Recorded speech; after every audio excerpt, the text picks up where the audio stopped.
మనకి ఏషియా కప్లో భాగంగా ఇండియన్ టీంకి మొత్తం కూడా 2 మ్యాచ్లు కంప్లీట్ అయినాయి కదా. సో దీంట్లో ఫస్ట్ చూసుకుంటే యూఏఈ మ్యాచ్ జరిగింది. సెకండ్ మ్యాచ్ వచ్చేసరికి మొన్న పాకిస్తాన్ మ్యాచ్ జరిగింది కదా.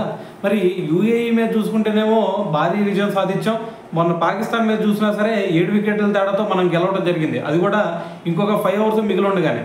అయితే మరి దీంతో మన రన్ రేట్ ఎక్కువ ఉంది కాబట్టి మరి మనకి ఇంకొక మ్యాచ్ ఉంది కదా ఏది ఓమన్ మీద. సో మరి ఆ మ్యాచ్ ఆడకుండానే మన ఇండియన్ టీం ఇప్పుడు సూపర్ 4కి అయితే వెళ్ళడం జరిగిందనమాట. అదేంటి భయ్యా అంటే మొన్న యూఏఈకి అదేవిధంగా ఓమన్కి మధ్య మ్యాచ్ జరిగింది కదా. సో మరి ఆ మ్యాచ్లో చూసుకుంటే మరి యూఏఈ ఘన విజయం సాధించింది ఓమన్ మీద. సో అందుకని చెప్పేసి ఇప్పుడు మరి ఆ సూపర్ 4 రేస్లో కనుక ఒకసారి చూసుకుంటే మన గ్రూప్ నుంచి ఇండియా ఆల్రెడీ వెళ్ళిపోయింది. సో దాని తర్వాత సెకండ్ ఇంకొక టీం వెళ్ళాలి కదా. సో మరి ఆ ఒక్క ప్లేస్ కోసం అని చెప్పేసి ఇప్పుడు పాకిస్తాన్ అదేవిధంగా యూఏఈ ఈ రెండు అయితే తలపడబోతా ఉన్నాయి అనమాట.